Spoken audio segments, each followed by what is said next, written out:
We brought the last of those 11 litter pigs. Again, those quite frankly hush money, silver lining. That sow always has big litters, and they have variances, sizes, and stuff. And very, very oddly, do I ever have to take one to the feeder barn? They're usually all real good quality.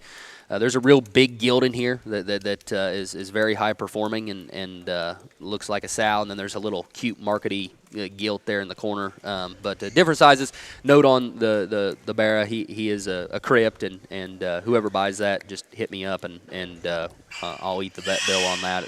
That's on me to fix. I thought I got all of them, but I missed that guy. But a bigger hog that, again, just needs to relax a little bit, come off a self-feeder, and I think he's got a lot of upside. Yeah, these 11s have been strong all the way through, and I think that to start with the Crip male pig, he's one that offers a shot more extension, but same kind of hardness of shape. He's maybe not relaxing out here in the ring as good as some of the other ones have, but look up front's awesome and still stout enough about his head. And I think a hog that can perform and looks like one you can gun on and push on a little bit and still maintain some shape and some look, and I think he's going to do that. Thing about the 11s, they're square out of their hip and hock, and I think that's going to get you a long ways in terms of just feedability and not having to worry about pushing on them too much. And quite frankly, it still offers some shape. The two gilts, two of the first gilts we've got to see.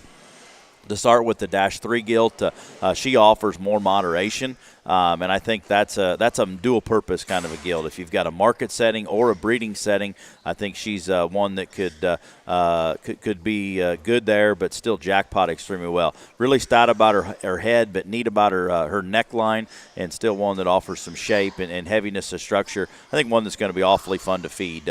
If she's a market hog setting in terms of her weight, or she gets into that August or maybe past that as a breeding gilt, I think she's got a lot of potential on what you want to do there, depending on your final destination. The bigger gilt, as Gossett said, in terms of one that looks like she's a grower, and I think that's all right because she's a breeding gilt kind of looking gilt, but still has a hard kind of a shape in her, and I think as I talked on that pedigree, I think that'll work to her advantage. She's very square about her hind legs, she's heavy structured, and she's awesome looking, and I talk about the big ring look, she does have that. I think that gilt is awesome in terms of her presence on the side, but still having natural shape and muscularity. I think feedability on that gilt as a big 300-plus pound gilt will be incredible because she's always going to maintain hardness of shape, has that quite frankly stoutness, and I think a really good kind of a combination.